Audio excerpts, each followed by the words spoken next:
नमस्कार। उत्तर प्रदेश के उन्नाव से खबर है। उन्नाव में 2 लड़कियों की मौत के मामले में 2 आरोपियों को हिरासत में ले लिया गया है।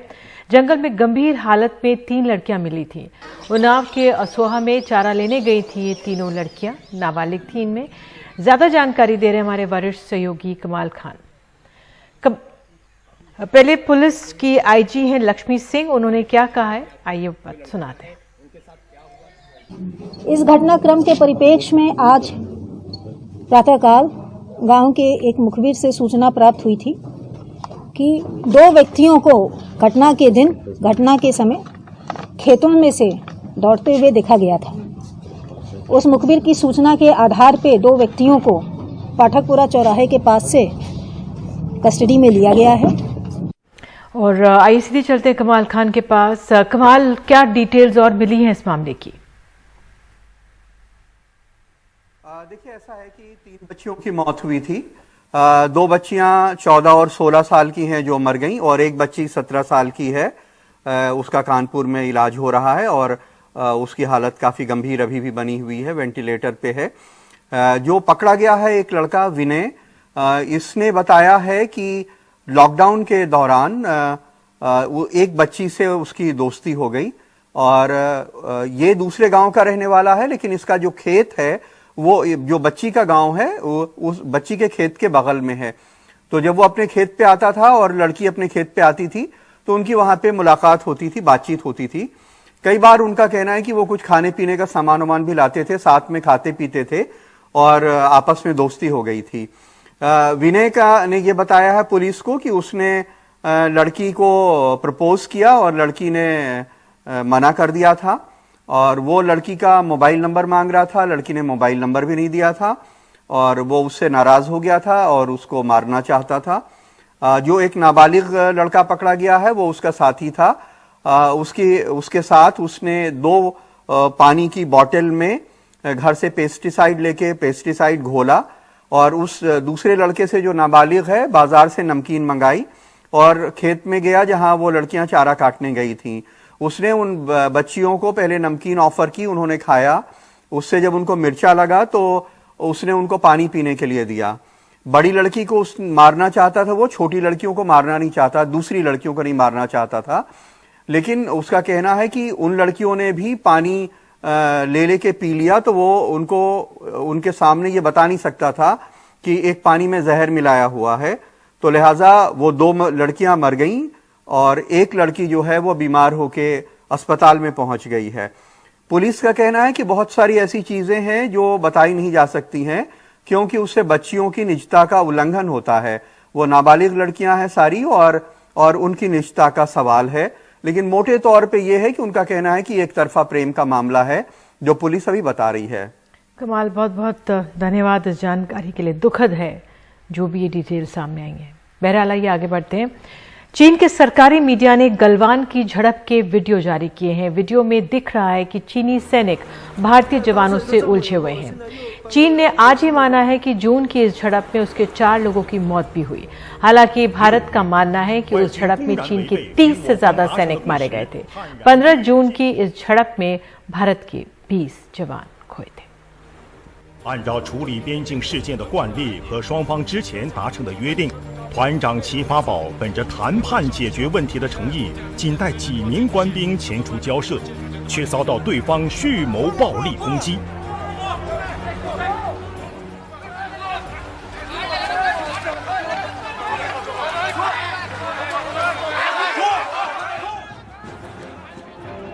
齐发宝组织官兵一边喊话交涉，一边占据有利地形，与数倍于己的外军展开殊死搏斗。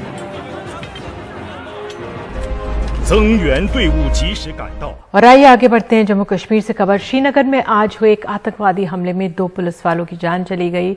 तस्वीरों में दिख रहा है कि एक शख्स अपने कपड़ों के भीतर से बंदूक निकालकर पुलिस पर फायर कर रहा है, और ये वारदात भगत वारजुला इलाके की बताई जा रही है। पुलिस वालों पर फायरिंग करने के बाद आतंकी वहां से फरार हो गया। सुरक्षा कर्मियों ने पूरे इलाके की घेराबंदी करके आतंकवादियों की तलाश शुरू कर दी है। पश्चिम बंगाल की एक विशेष अदालत ने मानहानि के एक मामले में गृह मंत्री अमित शाह को 22 फरवरी को समन किया है। तृणमूल कांग्रेस के नेता ममता बनर्जी के भतीजे अभिषेक बनर्जी ने अमित शाह के खिलाफ मानहानि का केस दायर किया है। हालांकि विशेष अदालत ने अमित शाह को व्यक्तिगत पेशी से छूट दे दी है। वे अपने वकील के जरिए अपना पक्ष रख सकते हैं। अभिषेक बनर्जी के वकील के मुताबिक गृह मंत्री अमित शाह ने भ्रष्टाचार के आरोप लगाकर उनके क्लाइंट की छवि खराब की है। किसान आंदोलन से जुड़े टूल किट मामले में गिरफ्तार दिशा रवि को कोर्ट ने 3 दिन की न्यायिक हिरासत में जेल भेज दिया है।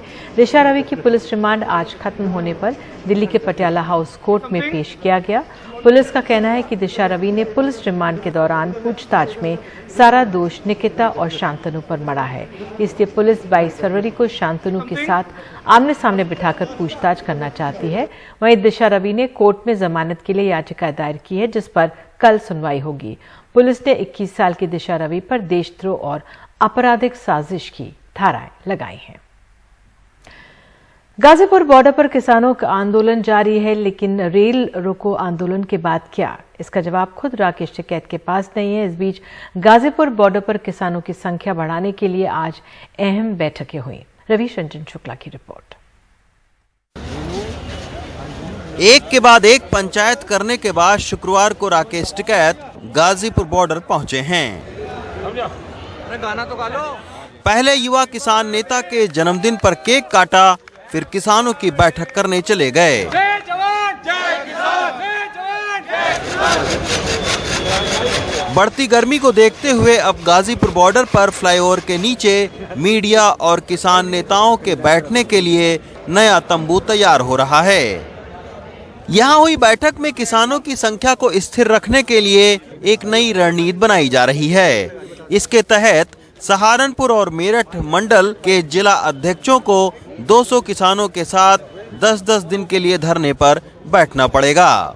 कई दिन से लोग हैं, अब काम का समय है, वो अब जो है रिलीव होंगे, यहाँ से जाएंगे और अगले 10 दिन के लिए दूसरे जिले आएंगे। तो आज उनको बुलाया गया है। रोटेशन पे चलता रहेगा, सबका काम भी ना छूटे किसी का और आंदोलन भी चलता रहे। गाजीपुर बॉर्डर की संख्या है जिस पर तमाम सारे सवाल उठ रहे हैं कि लगातार इनकी संख्या घट रही है। हालांकि राकेश टिकैत कह रहे हैं कि चूंकि गन्ने की कटाई और बुआई चल रही है, उसके चलते ये संख्या घटी है और संख्या से उनका ये आंदोलन नहीं चल रहा है, बल्कि एक विचार से चल रहा है और किसानों की परेशानी से चल रहा है।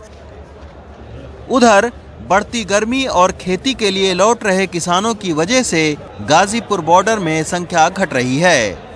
हालांकि अब राकेश टिकैत को समर्थन देने के लिए तेलंगाना में मलकागिरी के सांसद और बिहार आरजेडी के नेता भी गाजीपुर बॉर्डर पहुंच रहे हैं। मार्च में तेलंगाना में भी राकेश टिकैत की पंचायत कराने का इरादा है। हम लोग मार्च के पहले तारीख के बाद में मैं राकेश सिंह टिकैत जी को हमारा तेलंगाना में ले जाने वाले हैं। वहाँ पर भी पूरा किसानों को इकट्ठा करके जो दोबारा जो बजट सेशन चलने वाले मार्च 8 तारीख के बाद, जब वहाँ पर हम लोग ये मुद्दा उठाने वाले हैं हमारा तेलंगाना के तरफ से, हमारे तेलंगाना ओर से, इसलिए उससे पहले हम लोग तेलंगाना में एक अच्छा किसानों का रैली बनाएगा।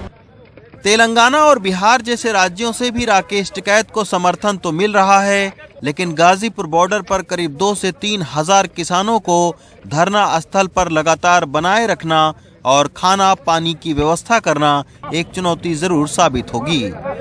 गाजीपुर बॉर्डर से रविशंकर शुक्ला की रिपोर्ट, एनडीटीवी इंडिया। जयपुर से खबर। जयपुर के नजदीक चाकसू में हुई किसान महापंचायत कांग्रेस नेता सचिन पायलट के शक्ति प्रदर्शन में बदली नजर आई। इस महापंचायत में सचिन पायलट गुट के 15 विधायक शामिल हुए। हालांकि प्रदेश कांग्रेस अध्यक्ष गोविंद सिंह डोटासरा की गैर मौजूदगी को लेकर सवाल भी खड़े हुए। जयपुर के पास चाकसू में किसान रैली का आयोजन, लेकिन किसानों से ज्यादा ये एक राजनीतिक मंच था, जहां एक साथ पायलट गुट के सभी विधायक नजर आए। पहले बागी हो चुके 19 में से 15 विधायक यहां मौजूद थे और 2 और अन्य विधायक आज इस मंच से जुड़ गए।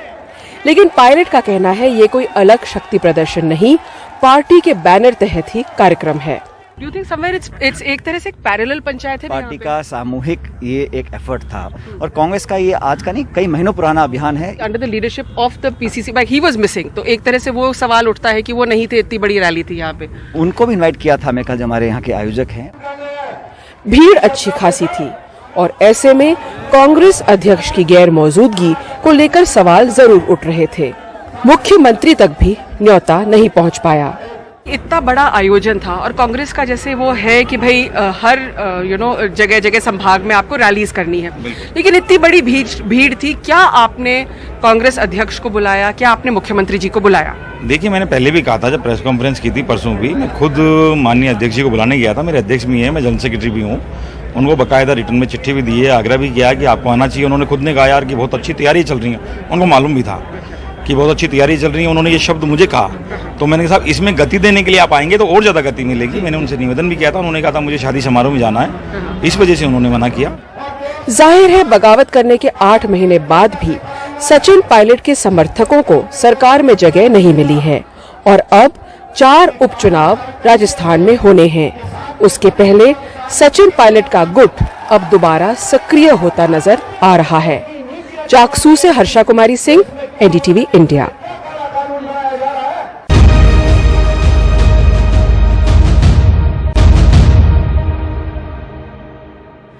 महाराष्ट्र में 4 मंत्री कोरोना वायरस की चपेट में आ गए हैं। राज्य में कोरोना वायरस के मामले तेजी से बढ़ने के साथ सख्ती भी राज्य में बढ़ा दी गई है। हालांकि विशेषज्ञों का कहना है कि महाराष्ट्र में मिले म्यूटेंट इंग्लैंड, दक्षिण अफ्रीका और ब्राजील में मिलने वाले म्यूटेंट से अलग है।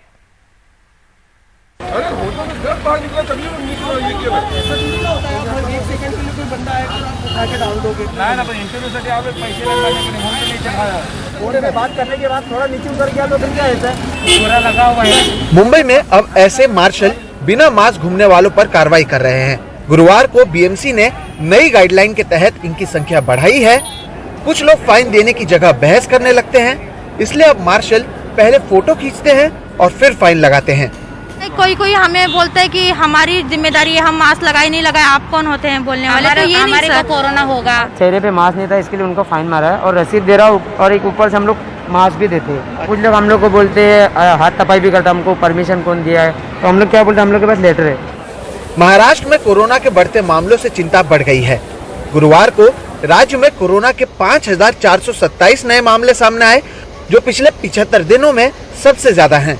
पिछले 48 घंटों में महाराष्ट्र के 4 मंत्री भी कोरोना संक्रमित पाए गए। साथ ही बीजेपी सांसद रक्षा खड़से और एनसीपी नेता एकनाथ खड़से भी कोरोना संक्रमित पाए गए। मुंबई के अलावा अमरावती, अकोला और यवतमाल में बढ़ रहे मामलों से भी प्रशासन ने कड़े कदम उठाए हैं। अमरावती में रविवार को लॉकडाउन रहेगा। वैसे जानकार ये नहीं मानते कि ये कोरोना की नई लहर है। उनका ये भी कहना है कि इसका ब्राजील, दक्षिण अफ्रीका या यूके में मिलने वाले स्ट्रेन से कोई लेना देना नहीं है। 12 सैंपल किए थे, उसमें सातारा के 4 थे, अमरावती के 4 थे और यवतमाल के 4 थे। ये सैंपल करने के बाद इतना डेफिनेट है कि ये ब्राजील, अफ्रीका और इंग्लैंड का स्ट्रेन नहीं है। और ये अगर बात सामने उभर होके आई है तो आगे का मामला जो है वो जांच कर रहे हैं। लेकिन जो म्यूटेशन की बात आज चल रही है, वो म्यूटेशन में नया म्यूटेशन जो अलग आया है, लेकिन वो पुराना जो अपना जो D614G नाम का जो अपना स्ट्रेन था, उसी का अलग अलग म्यूटेशन लगता है। दूसरा बाहर से आके जो 70% इन्फेक्टिव स्ट्रेन है, वो स्ट्रेन ये पहले 12 सैंपल में नहीं मिला है। बाहर म्यूटेशन का बात चल रहा है, वो गलत है। महाराष्ट्र में 1 मार्च से बजट सेशन की शुरुआत होनी है और इससे ठीक पहले जिस तरह से कोरोना संक्रमण के मामले बढ़ रहे हैं और जिस तरह से 4 मंत्री कोरोना संक्रमित पाए गए हैं, ऐसे में ये सवाल उठना लाजमी है कि क्या कोरोना संक्रमण का असर महाराष्ट्र के बजट सेशन पर भी पड़ेगा। मुंबई से कैमरा पर्सन प्रवीण जिरोहित के साथ Sohit Mishra, NDTV India. Made in India anti tank guided missile Dhruvastra का आज सफल परीक्षण किया गया। हेलीकॉप्टर से लॉन्च की गई इस मिसाइल ने अपने लक्ष्य पर एकदम सटीक प्रहार कर उसे नष्ट कर दिया। ये मिसाइल दुश्मन के टैंक उड़ाने में सबसे कारगर मानी जाती है। इस मिसाइल की रेंज 4 से 8 किलोमीटर की है। थल सेना में इसे हेलेना कहा जाता है और वायुसेना में ध्रुवास्त्र।